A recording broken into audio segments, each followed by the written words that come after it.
రాజన్న సిరిసిల్ల జిల్లా వేములవాడ పట్టణంలో బంద్ కొనసాగుతోంది. రాజన్న ఆలయ పరిరక్షణ సమితి ఈ బంద్కు పిలుపునిచ్చింది. పట్టణంలో దుకాణాలు, హోటల్స్, వర్తక వాణిజ్య కేంద్రాలు స్వచ్ఛందంగా బంద్ పాటిస్తున్నాయి.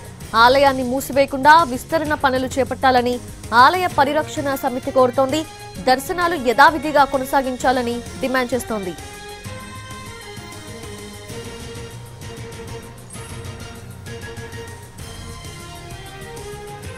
రాజన్న సిరిసిల్ల జిల్లా వేములవాడ పట్టణంలో బంద్ కొనసాగుతోంది.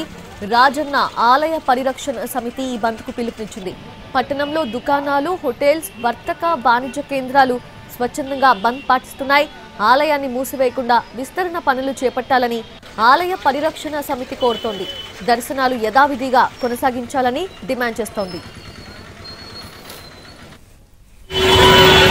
వేములవాడ రాజరాజేశ్వర స్వామి వారి యొక్క ఆలయ విస్తీర్ణంలో భాగంగా శ్రీ శ్రీ శ్రీ యదుశేఖర భారతి స్వామి వారు మరియు మహాస్వామి వారు వారి యొక్క నేపథ్యంలో వారి యొక్క దిశా నిర్దేశం మేరకు, వారి యొక్క సలహాల మేరకు, వారి సూచనల మేరకు మాత్రమే ఇక్కడ ఆలయంలో ఉండేటువంటి నిర్మాణ కార్యక్రమాలన్నీ కూడా, విస్తరణ కార్యక్రమాలన్నీ కూడా జరుగుతాయి అనేటువంటి విషయాన్ని వారు మాకు సహృదయంతో సెలవిచ్చారు. ఆశీస్సులు కూడా అందజేశారు.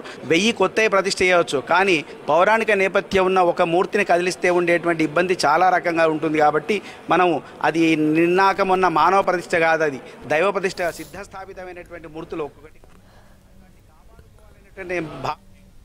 వేములవాడ రాజన్న ఆలయ విస్తరణ పనులకు అడ్డంకులు ఎదురవుతున్నాయి. రాజన్న గుడి అభివృద్ధికి ఎన్నో ఏళ్లుగా భక్తులు ఎదురుచూస్తున్నారు. అఖిలపక్షం పట్టణ బంద్కు పిలుపునివ్వడంతో టెంపుల్ అభివృద్ధి పనులపై వివాదం మొదలైంది.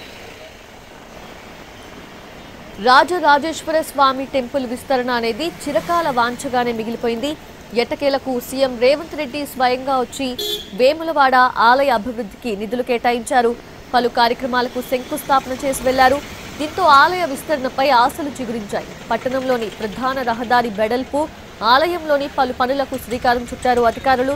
ఓవైపు ఈ పనులు సాగుతూ ఉండగానే భక్తుల రద్దీని దృష్టిలో ఉంచుకొని ప్రధాన ఆలయం విస్తరించాలని ప్రణాళికలు సిద్ధం చేశారు అధికారులు. ఇందుకోసం శృంగేరి పీఠాధిపతి అనుమతి, ఆలయ అర్చకుల సూచనలను, ఆగమ శాస్త్రాన్ని దృష్టిలో ఉంచుకొని పనులు ప్రారంభించాలని భావించారు.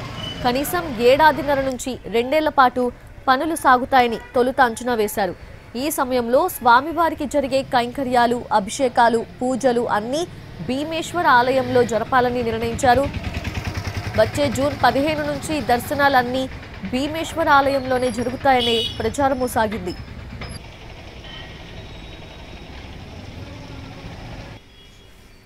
అయితే రాజన్న గుడిలో పూజలు జరపకుండా భీమేశ్వర ఆలయంలోకి తరలిస్తే భక్తుల మనోభావాలు దెబ్బతింటాయని అఖిలపక్షంగా ఏర్పడిన బీజేపీ, బీఆర్ఎస్ నేతలు అడ్డు తగిలారు. అభివృద్ధి పేరుతో గుడిని మూసివేస్తారా అంటూ పట్టణంలోని వ్యాపారులను కలుపుకొని బంద్కు పిలుపునిచ్చారు. రాజన్న ఆలయాన్ని మూసివేయకుండా ప్రధాన గుడిలో వివిధ ప్రాంతాల్లో ఉన్న దేవతామూర్తుల విగ్రహాలను తొలగించకుండా విస్తరణ చేపట్టాలని డిమాండ్ చేస్తూ ఉన్నారు.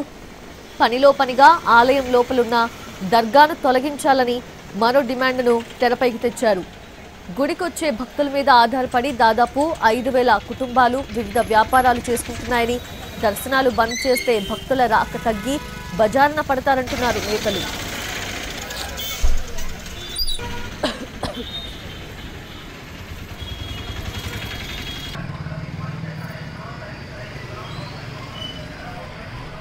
గుడి విస్తరణపై ఎవరికీ అపోహలొద్దని, అన్ని శాస్త్ర ప్రకారమే జరుగుతాయని ఆలయ అధికారులు, అర్చకులు వివరించే ప్రయత్నం చేశారు.